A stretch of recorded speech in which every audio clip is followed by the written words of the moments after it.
live in this world, right? Because it'd be interesting, right? Like, think about how that would manifest. There'd be things that would be part of our culture that would be taught at school and at a fundamental level that would have huge differences in how we conduct ourselves in everyday life. Like I was saying, it's like, if you have a culture that's based on awareness, you actually end up with a culture that, like, polices itself, as I mentioned, right? So you have less need for the kinds of laws that we have now. And there's no room for, like, these kind of ambiguous statements about, like, well, if it's not illegal, then it's not wrong, right? And that we have a system right now that rewards lying. Like, if you can lie and you can get away with it, like OJ, for instance, right? Like, I'm pretty sure OJ was lying. You believe whatever you want to believe. But either way, we have a system that rewards lying. And he's not the only one. That's probably a bad example. I pick, like, the one black guy. All the horrible people that have lied to get their ways in the courts. But he's just a famous example, I guess. But you see, there's differences.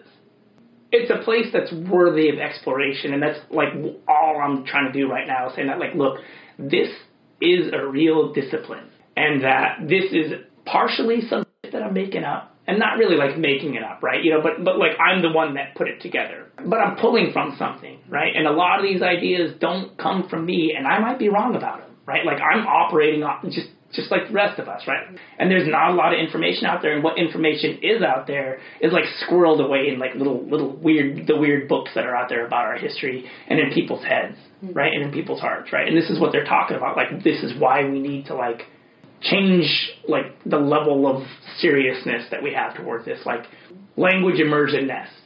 Pull all your Tlingit kids out of your school right now and put them in language immersion-ness. Pull all the action has to be done to save these sorts of things. And these things are important. That's like language, right? Perfect example of the framework. The language itself isn't the culture, right? But the language reflects the culture. This gets into the example, right? All languages are fundamentally the same. You're just hooting sound waves at each other through the air, right? Whether you're speaking Chinese or Indian or English or Yupik, they're fundamentally the same thing that you're doing. But each language has concepts and constructs contained with it, and some are universal, but some aren't. And I think the interesting place is those some that aren't. I think the some are too, right? It's interesting to see how people from the north, act similarly to people from, so I brought back a grass basket that I got from my mom in Bahrain. And Bahrain is an island nation off the coast of Saudi Arabia. And the reason why I brought it home to her, because it looked just like her grass basket. And she was just so tickled, to see this basket that was brought from all the way across the world from a completely different culture, and it looked pretty much the same. But there's differences, the small differences. What are the lessons that we learned as northern peoples and as indigenous peoples? What's important for us to bring forward, right? What is important for us to steward? I think that the reason why we are fighting so hard to preserve our cultures, and it's not for no reason.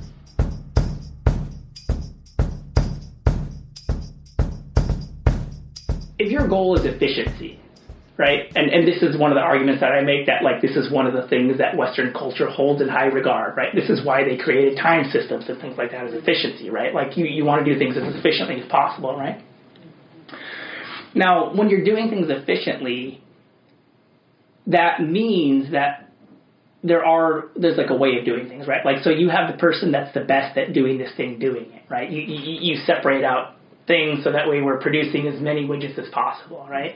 Whereas I think for a lot of us, our goal isn't efficiency. Our goal is participation, right? And that's a much different goal. Are you being efficient? No. You're not. The most efficient thing to do would be this other thing, but that's not our goal. Our goal is participation. And if our goal is participation, then we're going to try to get as many people in the community as part of this as possible, because that's what our goal is, right? And the thing still gets done, but it gets done in a different time frame and by a different group of people and with different results. Yeah.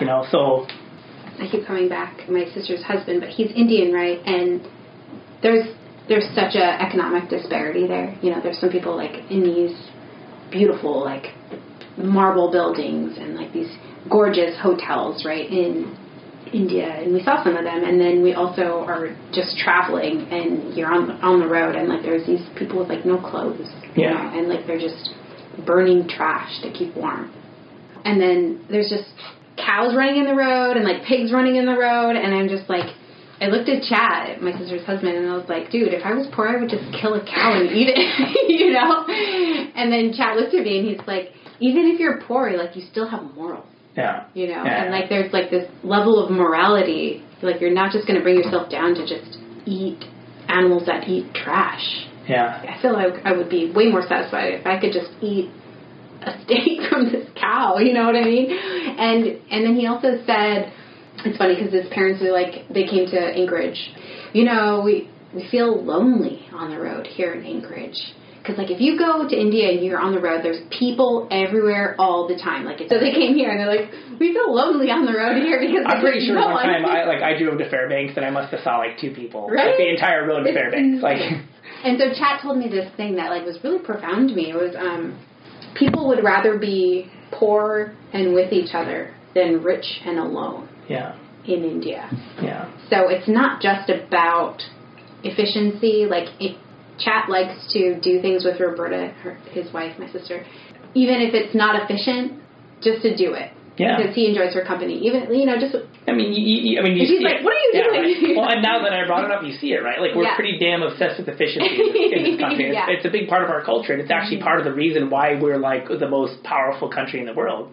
Like, people can make as many claims as they want about our declining power, but as it stands, like, we're still clear, far away and ahead, the most powerful nation in the entire world, and nobody can even come close to taking that crown from us yet, you know? And part of that is because of our national culture, right? But like I said, these things are dying, and part of the reason why they're dying is because nobody pays any attention to them. Nobody knows what they are. People think that they don't have a culture, you know, and if you don't have a culture, maybe you won't, you know? I mean, you're just going to live any old way is what's going to happen, and when you live any old way... It's like aimless. Yeah, right? And you can't do that, you know? And maybe that's a large reason why Americans are unhappy now is because we're not living in these tribal ways anymore, these communal ways. Yeah. But it could be just not awareness of your culture. And if you were aware, then maybe you would be more intentional about what you do and how you live your life. Right. Well, and then so, like, what if you find out that, like, you know, we start doing some research on what American culture is, and we find out that this is the reason why nobody has any friends, right? You know, like, and it's just, and it's like, okay, so then you identify that, and it's like, so how do we change this aspect of our culture? Because we've done it. We have changed our culture so much, even in this country. Like, look at the history. Look at the times we've changed our culture, right? And we're on the cusp of it right now. But, like, and this is the most troubling part for me, is that, like, you know, so, like, I am a philosopher, but I'm also, like, a warrior, right? And I think about things from that perspective, right? I tell people all the time that the biggest difference between you and the insurgents in Iraq is probably socioeconomic, right? Mm-hmm. Like, if you were as dirt poor and broke as they were in some country, you'd probably be laying roadside bombs too, right? You know, because I can see the potential in everybody, you know? The violence is already there, you know?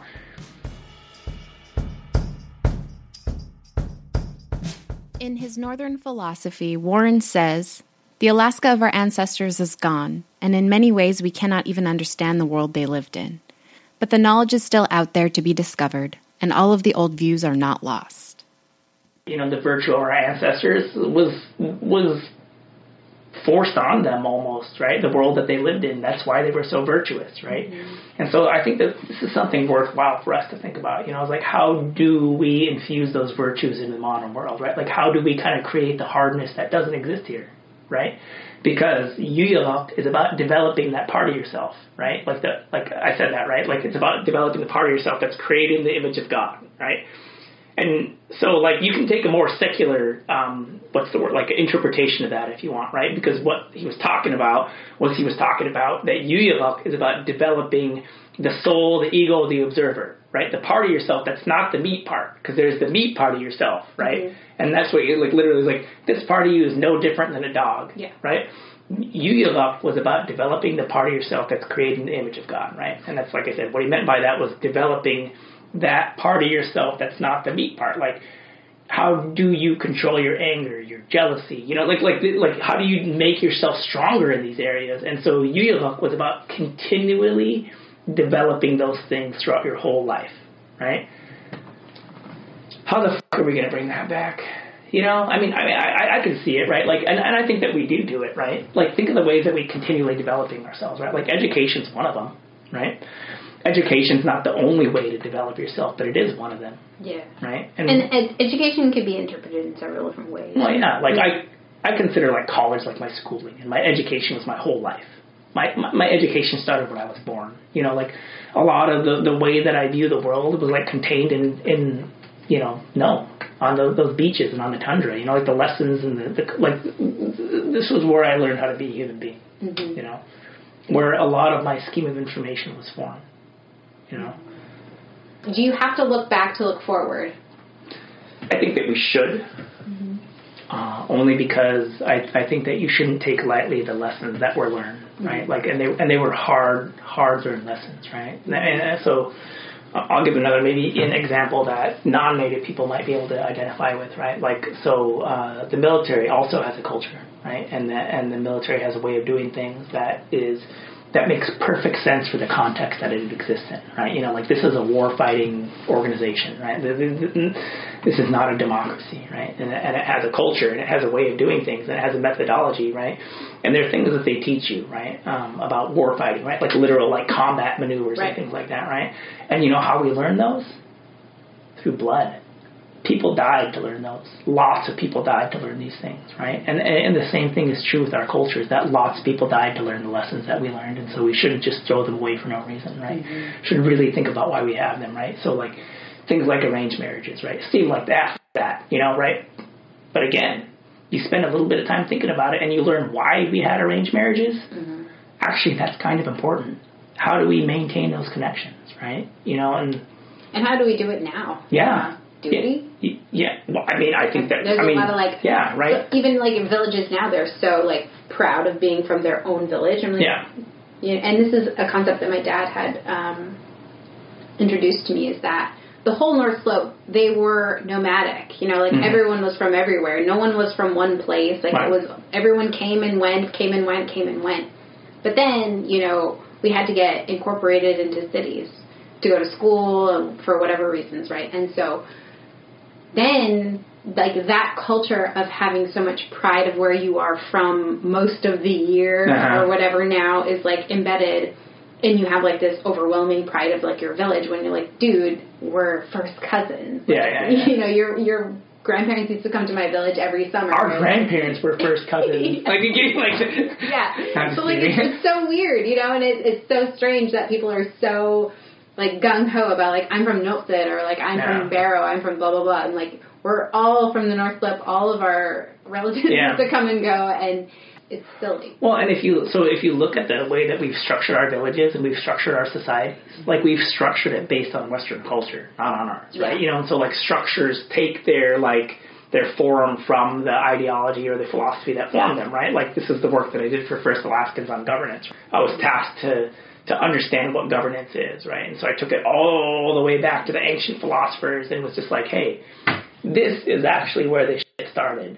This dude believed this thing about the world, and these dudes bought into that, and they said that we should structure our world this way, and we structured our world this way, and here we are 250 years later with the presidency and the executive and the judiciary, and nobody knows where they came from, and there's just like, they've always existed, right? You know, it's like, but no.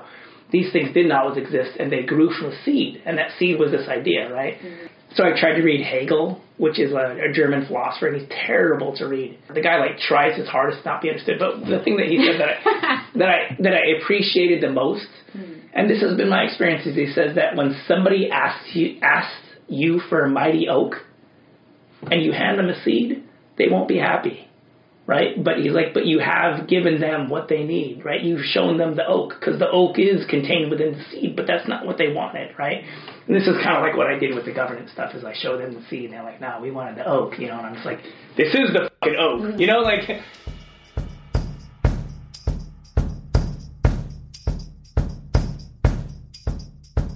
my philosophical work like literally extends from the nature of time, right? And I mean, like gravity, like everything, right? You know, and there's explanations that kind of come from this kind of pseudo-indigenous perspective.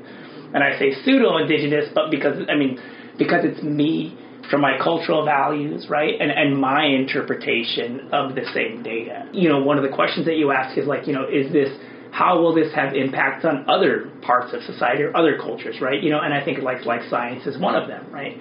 Science is such an interesting little culture that I like to pick on, right?